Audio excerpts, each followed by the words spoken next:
राधे राधे दोस्तों, नमस्कार, जय श्री कृष्ण, श्री राधे। दोस्तों आज हम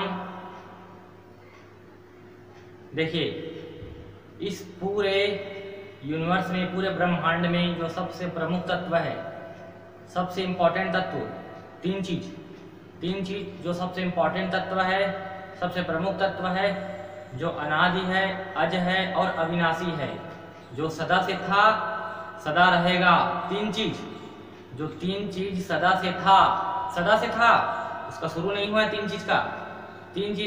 आज हम तीन चीज के बारे में जानेंगे दोस्तों। तीन चीज जो सदा से था और आज भी है और सदा रहेगा, उसका ना शुरू है ना अंत है। उन तीन चीजों का, तीन चीज जो सदा से था, और चौथा कोई तत्व नहीं है दोस्तों, बुद्धि में नोट कर लेना। चौथा और कोई तत्व नहीं है, केवल तीन ही तत्व है, अनादि, अविनाशी, शाश्वत, सनातन। केवल तीन तत्व और चौथा कोई तत्व नहीं है। तत्व ज्ञान क्या है दोस्तों? केवल तीन चीजों का ज्ञान ही तत्व ज्ञान है। उस तीन चीजों को हम समझेंगे। तत्व ज्ञान में जब सबसे इंपॉर्टेंट है, उसी को आज हम समझने जा रहे हैं। तत्व ज्ञान का जो सबसे इंपॉर्टेंट टॉपिक है, वही तीन चीजों को हमें जानना कंपलसरी है। और वेद में ये भी कहा है, अगर जो मनुष्य शरीर पा करके अगर इन तीन चीजों का जिसने ज्ञान प्राप्त नहीं किया, कौन कठोपनिषद ने कहा है, दूसरे अध्याय का तीसरे वल्ली का चौथा वेद मंत्र, कठोपनिषद ने कहा है, क्या कहा है? जो मनुष्य शरीर प्राप्त करके मानव योनि प्राप्त करके जो अपना कल्याण नहीं किया, जो अपना मतलब परमात्मा को पाने का प्रयास नहीं किया, मोक्ष पाने का प्रयास नहीं किया, उसे मरने के बाद सीधे 84 लाख योनियों में जाना पड़ेगा, कठोपनिषद ने कहा है। इसीलिए हमें, और ये भी कहा है कठोपनिषद ने, जो मृत्यु के पहले ये कहा है दोस्तों, ये मंत्र कठोपनिषद का 2, 3, 4, ये क्या कहा है? जो मनुष्य शरीर प्राप्त करके जो तत्व ज्ञान, इन तीन चीजों का जिसने ज्ञान प्राप्त नहीं किया, तीन चीजों का जो मैं अभी बताने जा रहा हूं इस वीडियो में, सबसे इंपॉर्टेंट तत्व, इन तीन चीजों का जिसने ज्ञान प्राप्त नहीं किया, मरने के पहले मनुष्य शरीर पा करके तीन चीजों का ज्ञान प्राप्त नहीं किया, उसे सीधे मरने के बाद 84 लाख योनियों में बंद किया जाएगा, बंद कर दिया जाएगा उसे। जो इन तीन चीजों का जिसने ज्ञान प्राप्त नहीं किया, तत्व ज्ञान, वो तो तीन तत्व कौन कौन से हैं? पहला ब्रह्म, दूसरा जीव और तीसरा माया। इन तीन चीजों का हमें ज्ञान प्राप्त करना कंपलसरी है। अगर तीन चीजों का ज्ञान प्राप्त नहीं किए, अनादिकाल से हमने इन ज्ञान को नहीं प्राप्त किया, अगर ज्ञान प्राप्त कर लेते तो हमें मुक्ति मिल जाती। हमें आज तक का हमें इन तीन चीजों का ज्ञान ही नहीं दोस्तों। इन तीन चीजों को हमें समझना कंपलसरी है, और तीन चीजों को हमें अपने दिमाग पर बिठा कर रखना है, अपने हृदय पर धारण करना है तीन चीजों को। यही तत्व ज्ञान का सबसे इंपॉर्टेंट टॉपिक है, ब्रह्म, जीव और माया।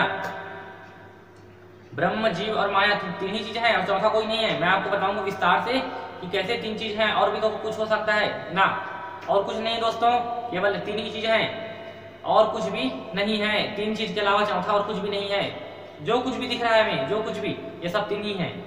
देखो, एक ब्रह्म, दूसरा जीव, तीसरा माया। ब्रह्म मतलब, ब्रह्म कौन है? परमात्मा, ईश्वर मतलब परमात्मा, परमात्मा मतलब ब्रह्म मतलब परमात्मा। देखो, पहला तत्व क्या है? ब्रह्म, परमात्मा। दूसरा तत्व जीव, तीसरा तत्व माया यानी प्रकृति, नेचर। और कोई तत्व नहीं है, केवल एक तत्व है। पहला तत्व ब्रह्म, दूसरा तत्व है जीवात्मा यानी हम, मैं, और तीसरा जो है वो प्रकृति, नेचर। अब समझते हैं विस्तार से इसका पूरे वर्णन को। देखो, परमात्मा क्या करता है दोस्तों? परमात्मा क्या करता है? पहला तत्व जो है ब्रह्म, वो क्या करता है? इन दोनों पर शासन करता है, दोनों पर शासन करता है। किस पर? प्रकृति पर और जीव पर, मतलब जीवात्मा पर और प्रकृति पर शासन करता है। कौन? परमात्मा शासक है दोनों का, मतलब परमात्मा अध्यक्ष है जीव और माया का। प्रकृति को भी अपना, प्रकृति जितने भी सारी प्रकृति है, सबको भगवान एक, अकेला स्वयं भगवान, अकेला भगवान एक। सबसे पहले दोस्तों अपने बुद्धि में नोट कर लेना, भगवान एक है। जब तक हमारा भ्रम समाप्त नहीं होगा कि भगवान एक होते हैं, तब तक हमारा बुद्धि हमें पागल करता रहेगा। हमारा बुद्धि हमें पागल करता रहेगा, हमें समझ आने वाला नहीं है। कोई भी तत्व ज्ञान हमें समझ नहीं आएगा और हमारा बुद्धि भ्रष्ट हो जाएगा हमारा बुद्धि। अगर 10 भगवान 2-4 भगवान के चक्कर में रहोगे तो एक ही भगवान है, ईश्वर एक है। सबसे पहले तो हमें इसी का ज्ञान होना जरूरी है कि ईश्वर एक है, तब हम आगे के बड़े बड़े ज्ञान अर्जित कर सकते हैं। पहले तो हमें ईश्वर एक है, ईश्वर शक्ति एक है और कोई ईश्वर नहीं है, ईश्वर एक है, परमात्मा एक है दोस्तों। ठीक, ईश्वर एक है। आप समझते हैं उस ईश्वर परमात्मा वो दोनों में शासन करता है, जीव में और ब्रह्म में। एक अकेला भगवान प्रकृति को भी चलाता है और जीव को भी चलाता है। जीव और प्रकृति दो अलग अलग तत्व है दोस्तों, एक नहीं है। जीव और प्रकृति एक नहीं है। जीव अलग है, अलग तत्व है, वो अलग चीज है। जीव अलग चीज है और प्रकृति अलग चीज है। इसे समझना है ध्यान से, इसे समझना कंपलसरी है। बताया ना वेद में, देखो कठोपनिषद कह रहा है जो मरने के पहले इन 3 चीजों का जो ज्ञान प्राप्त नहीं करेगा उसे मरने के बाद सीधे 84 लाख योनियों की जेल में उसे बंद कर दिया जाएगा। कुत्ते, बिल्ली, गधा, सुअर, मछली, कीट, पतंग, पक्षी और कीड़े मकोड़े, वृक्ष योनि, इस योनियों में उसे जेल में बंद कर दिया जाएगा। क्योंकि ये मनुष्य योनि क्यों मिला है हमको? क्यों मिला है मनुष्य योनि? ये हमें खाने पीने सोने के लिए नहीं मिला दोस्तों। मानव योनि का परम लक्ष्य क्या है? ईश्वर को प्राप्त करना और तत्व ज्ञान प्राप्त करना। तत्व ज्ञान प्राप्त करना मानव योनि का परम लक्ष्य है। क्योंकि अनादिकाल से हम ये मन भटक रहा है। क्यों भटक रहा है ये मन अनादिकाल से? क्योंकि इसीलिए मन भटक रहा है अनादिकाल से। ये मन अभी का नहीं भटक रहा है दोस्तों, ये मन अभी नहीं, इसी जन्म में नहीं, न पिछले जन्म में नहीं, न उसके पिछले जन्म में नहीं। ये जो मन है, जो हमारा मन जो नाच रहा है अभी, वो अनादिकाल से हमें नचा रहा है। आपको लगेगा कि ये भी अभी नचा रहा है हमें, अनादिकाल से ये मन हमारा पीछा पड़ा है, नचा रहा है हमें कई अनंत जन्मों से ये मन हमें नचा रहा है इस माया में। कभी सोचना इसके बारे में, मन के बारे में कभी सोचा है? मन कभी नहीं सोचता इसके बारे में, क्योंकि इस मन को तत्व ज्ञान ही नहीं है। तत्व ज्ञान ही नहीं है मन को जब तक तत्व ज्ञान नहीं होगा तब तक वो मन भटकता रहेगा। और मन स्थिर कब होता है? स्थिर कब होता है मन? जब उसे तत्व ज्ञान मिल जाता है। तत्व ज्ञान क्या है उसका? मन का सबसे बड़ा औषधि है मन को शांत करने का। मन को शांत करने का सबसे बड़ा औषधि क्या है? तत्व ज्ञान। और तत्व ज्ञान में पता चलता है कि सच्चाई क्या है, सच्चाई, सत्य का पता चलता है इसमें। देखो दोस्तों, भगवान ने ऐसी माया रचा है कि भगवान यहाँ अपने मिथ्या चीजों को दिखा रहा है, झूठे चीजों को। ये जो कुछ भी हमें दिखाई दे रहा है ये सब मिथ्या है, सब असत्य है, सब झूठ है, ठगनी है, कोई भी यहाँ सत्य नहीं है। केवल जो सत्य है उसे भगवान ने छुपा दिया है। सत्य को छुपा दिया है और झूठ को प्रकट कर दिया है, यानी यह माया इसको प्रकट कर दिया संसार को। ये संसार असत्य है, तो हमें इस पर विचार करना पड़ेगा। इन 3 चीजों का ज्ञान होना हमें कंपलसरी है। अगर जब तक हमें 3 चीजों का ज्ञान नहीं होगा तब तक हमें मुक्ति नहीं मिल सकती। 84 लाख योनियों में भटकते रहेंगे। जो मानव योनि क्यों मिलता है, मनुष्य योनि क्यों मिलता है, जीव को क्यों मिलता है दोस्तों? कभी सोचा है आपने? मनुष्य योनि जीव को इसलिए मिलता है क्योंकि तत्व ज्ञान प्राप्त करने के लिए जीव को मनुष्य योनि मिलता है। तत्व ज्ञान जब तक प्राप्त नहीं करेगा तब तक उसका मन स्थिर कैसे होगा? और मन स्थिर नहीं होगा तो परमात्मा कैसे मिलेगा? मन को स्थिर करना जरूरी है भगवान को पाने के लिए, मोक्ष पाने के लिए। मन को स्थिर मतलब मन को एकाग्र करना है। मन इतना भटक रहा है संसार में, चलायमान है मन, कभी इधर उछल रहा है, कभी उधर उछल रहा है। कभी मन के बारे में आपने समय निकाल कर सोचा है दोस्तों? कभी समय निकाल कर 2 मिनट, 10 मिनट, 5 मिनट कभी इस मन के बारे में सोचा है? कभी समय निकाल कर मन संसार के बारे में सोचता है, लेकिन कभी मन के बारे में सोचना। मन के बारे में जब तक हम नहीं सोचेंगे, मन पर विचार करना है हमें, मन से विचार नहीं करना है। मन से विचार करते करते हमारे अनंत जन्म बर्बाद हो गए। हमने मन के बारे में कभी सोचा ही नहीं, इसलिए हमारा काम नहीं बना। अब हमें मन पर सोचना है, मन पर विचार करना है। जब तक हम मन पर विचार नहीं करेंगे तब तक हमारा अनंत जन्मों की बिगड़ी बनने वाला नहीं है।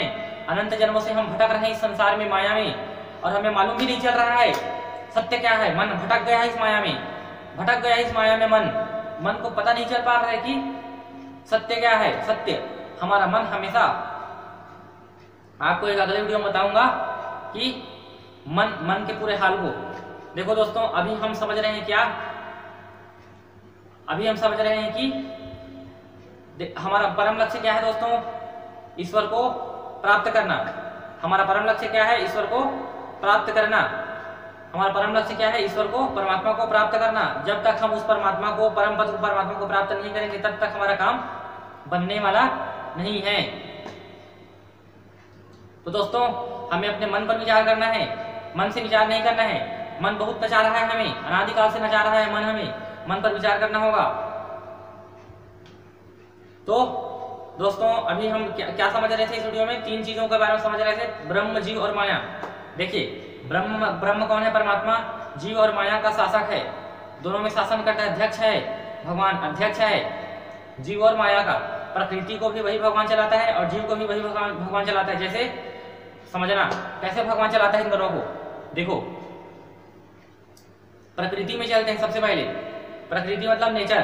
प्रकृति जानते हो दोस्तों किसको कहते हैं? प्रकृति। What is a nature? What is a nature? प्रकृति क्या होती है? किसे कहते हैं प्रकृति? प्रकृति किसे कहते हैं दोस्तों? प्रकृति किसे कहते हैं? प्रकृति। प्रकृति क्या होती है? ब्रह्मांड ही प्रकृति है। ब्रह्मांड अनंत कोटि ब्रह्मांडों का एक विशाल अंडा है, अंडा जो 94 अरब प्रकाश वर्ष तक फैला हुआ है। अनंत कोटि ब्रह्मांड का विशाल अंडा, अनंत कोटि ब्रह्मांडों का एक विशाल अंडा है, विशाल अंडा जो 94 अरब प्रकाश वर्ष तक फैला हुआ है, जिसका ओर छोर जानना किसी के बस की बात नहीं। मैं आपको एक चीज बताऊंगा तो आपके होश उड़ जाएगा दोस्तों। ब्रह्मांड, पहले तो जब तक हम ब्रह्मांड को नहीं समझेंगे तब तक हमें भगवान समझ आने वाला नहीं है। ब्रह्मांड इतना विशाल है कि देखो सबसे पहले आप पृथ्वी से बाहर निकलेंगे, पृथ्वी से बाहर निकलेंगे, पृथ्वी से बाहर निकलेंगे तो आपको क्या दिखेगा? सौरमंडल। क्या दिखेगा? पृथ्वी से जब आप बहुत दूर जाएंगे, पृथ्वी से बहुत दूर जब जाएंगे आप, हजारों लाखों किलोमीटर जब आप दूर जाएंगे, हजारों लाखों किलोमीटर जब आप पृथ्वी से दूर जाएंगे ऊपर, पृथ्वी से लाखों किलोमीटर ऊपर जब जाएंगे दोस्तों, तब आपको क्या दिखेगा कि अच्छा ये पृथ्वी तो सौरमंडल का हिस्सा है। ये पृथ्वी किसका हिस्सा है? सौरमंडल का। सौरमंडल में 8 प्रकार के ग्रह हैं, बुध, शुक्र, मरकरी। देखो सौरमंडल में कितने ग्रह हैं? बुध, शुक्र, पृथ्वी, मंगल, बृहस्पति, अरुण, वरुण और यम। 8 प्रकार के ग्रह है दोस्तों, प्लानेट। 8 प्रकार के ग्रह हैं, 8 प्रकार के ग्रह हैं। और वो उसका जो केंद्र बिंदु है, जो केंद्र, वो है सूर्य। वो 8 प्रकार के जो प्लानेट है वो चक्कर लगाता है, मोशन करता है, गति करता है किसका? सूर्य का। सूर्य के चक्कर लगाता है वो 8 ग्रह, पूरे 8 ग्रह मिलकर सूर्य के चक्कर लगाता है। और सूर्य अपने पूरे 8 ग्रहों को लेकर, सूर्य पूरे अपने 8 ग्रहों को लेकर साथ में पकड़कर वो मिल्की वे का चक्कर लगाता है। मिल्की वे आकाशगंगा, मिल्की वे आकाशगंगा का चक्कर लगाता है कौन? सूर्य। सूर्य मिल्की वे आकाशगंगा का मोशन करता है, चक्कर लगाता है किसका? मिल्की वे का। मिल्की वे आकाशगंगा गैलेक्सी का चक्कर लगाता है कौन? सूर्य। और कितने वर्षों में? 25 करोड़ वर्ष में सूर्य अपना एक चक्कर पूरा करता है मिल्की वे का। 25 करोड़ वर्ष में सूर्य अपना एक चक्कर पूरा करता है दोस्तों। सूर्य भी चक्कर लगाता है। कोई भी चीज स्थिर नहीं ब्रह्मांड में, यही प्रकृति है। प्रकृति किसको कहते हैं? ये पूरे ब्रह्मांड जो गतिमान है, जो एक दूसरे के सब चक्कर लगा रहा है, ये प्रकृति है। सब एक दूसरे के साथ मोशन कर रहा है, गति कर रहा है। तो सूर्य भी चक्कर लगाता है और पूरे अपने 8 ग्रह सूर्य का चक्कर लगाता है, सूर्य मिल्की वे का, और मिल्की वे भी एक बड़ा जो है उसका चक्कर लगाता है। ऐसे ही पूरे ब्रह्मांड, अनंत ब्रह्मांड तक। जब आप पृथ्वी से बहुत दूर जाओगे तो आपको सौरमंडल दिखेगा। अब जब आप सौरमंडल से और बहुत दूर जाओगे, बहुत दूर, सौरमंडल से आप लाखों किलोमीटर आगे ऊपर जाएंगे जब आप, तब आपको दिखेगा कि अरे ये तो नेबर रूट भी है। एक नेबर रूट है दोस्तों, नेबर रूट। जब आप बहुत दूर जाएंगे तब ये एक नेबर रूट बनेगा। और उसके बाद नेबर रूट से आप बहुत दूर और जाएंगे, बहुत दूर जाएंगे, जाते जाएंगे जब आप कम से कम 5 लाख किलोमीटर जब आप ऊपर जाएंगे और आगे, मतलब नेबर रूट से और 5 लाख किलोमीटर जब ऊपर जाएंगे और ऊपर, तब आपको क्या दिखेगा? क्या दिखेगा कि नेबर रूट तो कुछ भी नहीं है, ये तो बहुत बड़ा आकाशगंगा में फंसा है। ये बहुत बड़ा आकाशगंगा है मिल्की वे। मिल्की वे आकाशगंगा है दोस्तों। जब बहुत दूर जाएंगे, देखो मैं जो चीज बता रहा हूँ दोस्तों, ये सब हमारी बुद्धि से, खोपड़ी से बाहर है, ये दिमाग से बाहर है, लेकिन समझना इसे जरूरी है। हमारे सब दिमाग से बाहर है, आउट है, इसी कारण कोई इसके विषय में नहीं सोचता। ये सब बुद्धि से परे की चीजें हैं, ये बुद्धि से परे की चीजें, इसे बुद्धि नहीं पकड़ सकता, क्योंकि बुद्धि का जो कैपेसिटी है समझने का, जानने का, वो कहाँ तक है? केवल अपने यहीं तक, कुटुंब तक। बस अपने घर परिवार को जानता है, अपने पत्नी को जानता है, अपने माँ को जानता है, अपने भाई को जानता है, बहन को जानता है, धन को जानता है, दौलत को जानता है, और इज्जत, पद, प्रतिष्ठा, बस बुद्धि को इसी का ज्ञान है। उसके अलावा बुद्धि असमर्थ है सब इन चीजों को समझने में। तो देखो, जब नेबर रूट से जब ऊपर जाएंगे हम, तो ये मिल्की वे आकाशगंगा दिखेगा। इस मिल्की वे आकाशगंगा में इतने सारे तारे हैं कि इतने सारे तारे हैं कि आपने कभी सोचा नहीं होगा। और आपको मैं बता रहा हूँ दोस्तों, एक तारे का जो आकार होता है, एक तारे का आकार वो कितना होता है मालूम है आपको? एक तारे का आकार है एक तारे का आकार जो होता है वो सूर्य इतना बड़ा होता है, समझो मान के चलो कि ये सूर्य पूरे सौर मंडल जितना बड़ा एक तारा होता है, इतने बड़े बड़े तारा है, देखा है सौर मंडल कितना बड़ा है, उतना बड़ा एक तारा होता है, केवल एक तारा जितना बड़ा सौर मंडल होता है, पूरे 8 ग्रह मिलाकर जितने बड़ा जो स्पेस बनता है दोस्तों, स्पेस 8 ग्रह मिलाकर और सूर्य सहित जितने बड़ा जो स्पेस है, जगह स्थान, उतने बड़ा एक तारा होता है।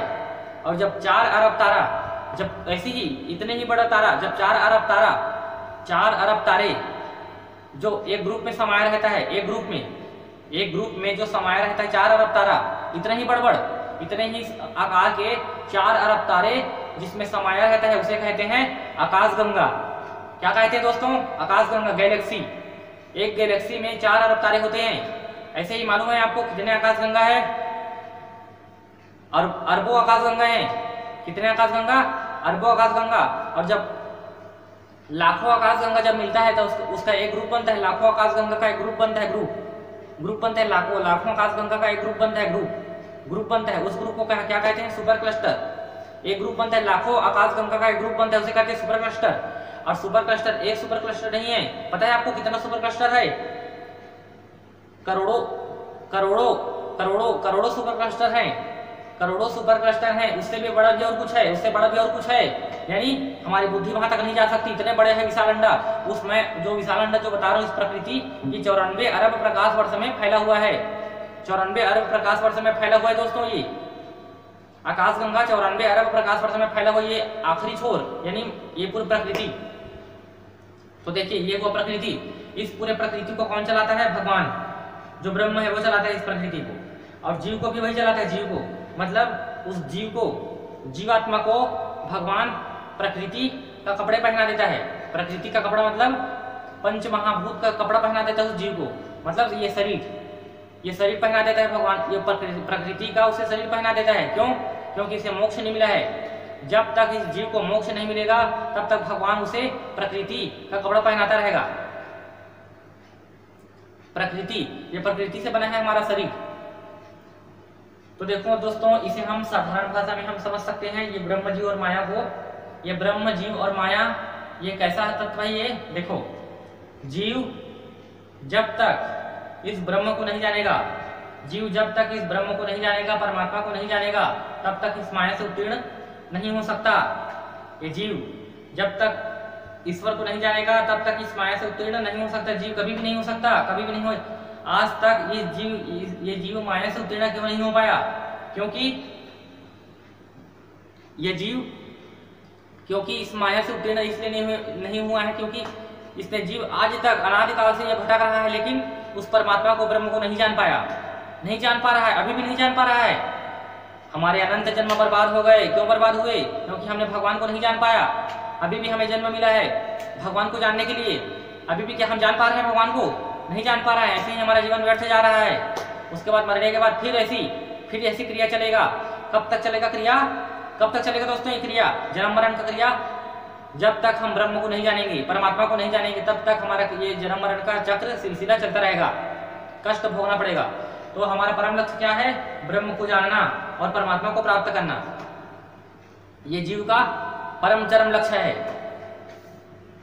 चरम बिंदु और परम लक्ष्य है। तो देखो, ब्रह्म, जीव और माया, अर्थात हम इसे ऐसे समझ सकते हैं दोस्तों। देखो, ब्रह्म परमात्मा भगवान, एक भगवान है और एक भगवान है और एक प्रकृति है और एक जीव है। जीव कौन है? उस परमात्मा का बच्चा है। अनंत सारे जीव हैं। कितने जीव हैं? अनंत सारे जीव हैं, उस परमात्मा के बच्चे हैं। अनंत सारे जीव हैं, उस परमात्मा का बच्चा है दोस्तों, अनंत सारे जीव हैं। और एक जो प्रकृति है वो कौन है? माँ भवानी। यानी हम ऐसे समझ सकते हैं, देखो, एक भगवान है दोस्तों। वो भगवान कौन है? एक भगवान है, बस एक भगवान है और कोई भगवान नहीं है। कौन है एक भगवान? कौन है एक भगवान दोस्तों? एक भगवान कौन है? नारायण।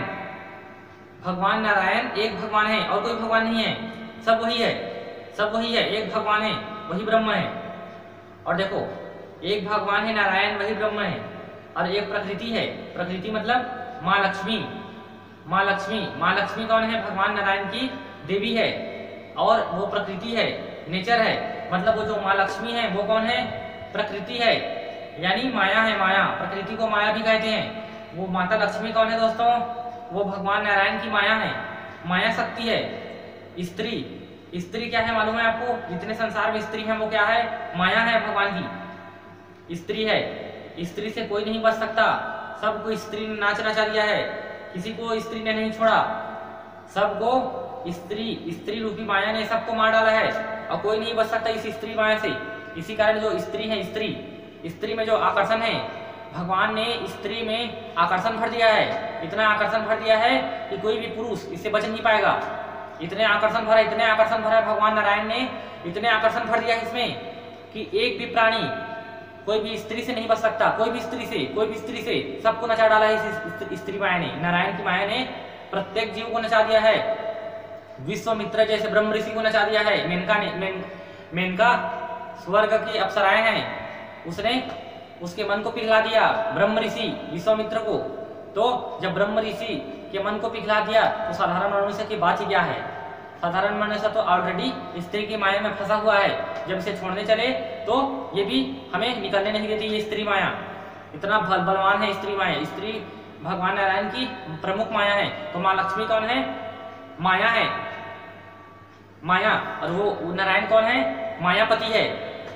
समझना एक चीज, देखो माँ लक्ष्मी कौन है? माया है। और भगवान नारायण कौन है? मायापति है। कोई भगवान को मत देखो दोस्तों, एक भगवान है और वो भगवान कौन है? नारायण।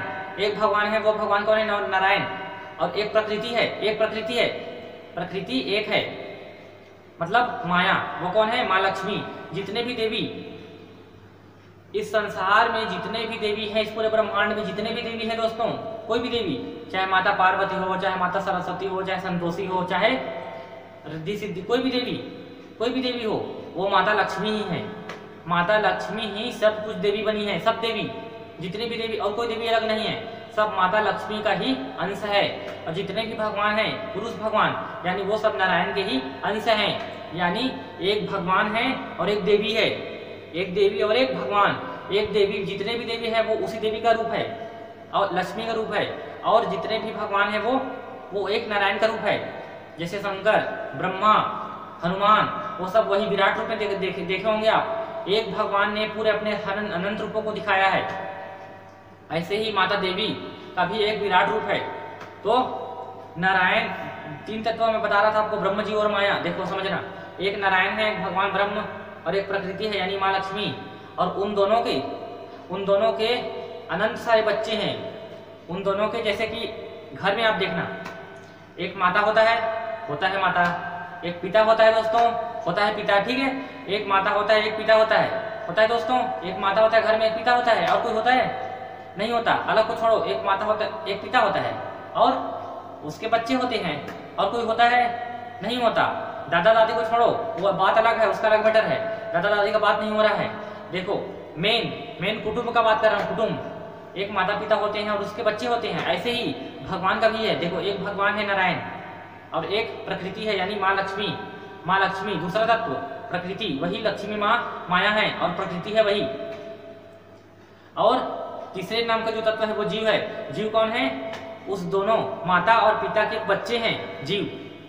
अनंत सारे बच्चे हैं उस भगवान नारायण के अनंत सारे बच्चे हैं। वो है जीवात्मा। कौन? जीवात्मा जितने भी संसार में जीव हैं, चींटी, कुत्ता, बिल्ली, पशु, पक्षी, पेड़ पौधा, जितने भी संसार में, जितने भी कीड़े मकोड़े, मछली और छिपकली, तोता, जितने भी सब संसार में, बंदर, जितने भी सब जीव हैं, मनुष्य, ये सब जीव उस भगवान नारायण का सब अंश है, बच्चा है। आप समझते हैं ब्रह्म जीव और माया। देखो इस जीवात्मा, ये बच्चा, उसका जो भगवान नारायण का जो बच्चा है, वो जब तक उस नारायण भगवान को, मतलब ब्रह्म को नहीं जान पाएगा, तब तक इस माया से उत्तीर्ण नहीं हो सकता। माया कौन है? माता लक्ष्मी, माता पार्वती, माता सरस्वती, ये भगवान की माया है दोस्तों। माया है माया, प्रकृति।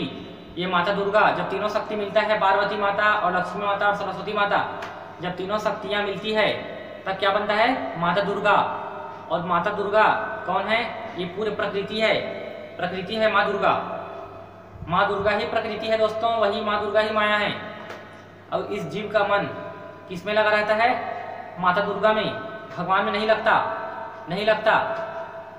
देखो, प्रकृति और भगवान इन दोनों से ही जीवन की रचना होती है। ये संसार जो बना है, संसार किससे बना है? प्रकृति और भगवान से, और तीसरा जीव से। देखो, इस संसार में जीव है, हाँ है, भगवान भी है और माया भी है। ये संसार में माया क्या है इसे समझना, माया और ये भगवान भी है। ये भगवान, जीव और माया, तीन चीजें दोस्तों। अब समझते हैं ये माया क्या है? प्रकृति। एक अगले वीडियो में आपको बताऊंगा दोस्तों भगवान की कितनी सारी माया है। 2 माया है। कौन सी माया? गुण माया और जीव माया। कौन सी माया? जीव माया और गुण माया। तो ये हुए दोस्तों, यही तत्व ज्ञान का प्रमुख टॉपिक है, जीव, ब्रह्म और माया। 3 तत्व है अनादिकाल से, और चौथा कोई तत्व नहीं है। इसे हम समझना में जरूरी है। एक भगवान है, एक प्रकृति है और एक जीव है। जीव अनंत जीव है। जब तक जीव इस परमात्मा को नहीं जानेगा तब तक इस माया से उत्तीर्ण नहीं हो सकता। तो दोस्तों ये हुआ। अगले वीडियो में और समझेंगे ब्रह्म, जीव और माया का विस्तार। तो दोस्तों जय श्री कृष्णा, हरे कृष्ण कृष्ण कृष्ण हरे हरे, हरे राम राम राम हरे हरे, श्री राधे श्री राधे श्री राधे।